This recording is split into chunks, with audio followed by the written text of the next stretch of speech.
Friends, నేను మీ Valli Lakkoju.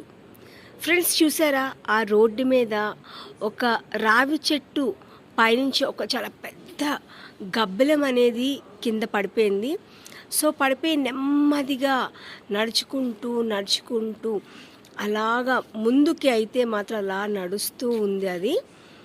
So మరి దానికి ఏం జరిగిందో ఏంటో పాపం అయితే మనకి తెలియట్లేదు. ఎగరడానికి ట్రై చేస్తోంది, బట్ ఎగరలేకపోతుంది.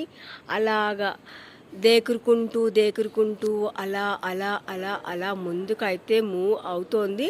సో మరి అది ఎంతవరకు వెళ్తోందో ఏంటో అన్నది మనం అలా అబ్జర్వ్ చేద్దాం. చాలా పెద్ద గబ్బిలం అండి అది. సో మొత్తానికి అదైతే మాత్రం రావి చెట్టు మొదలకైతే అలాగా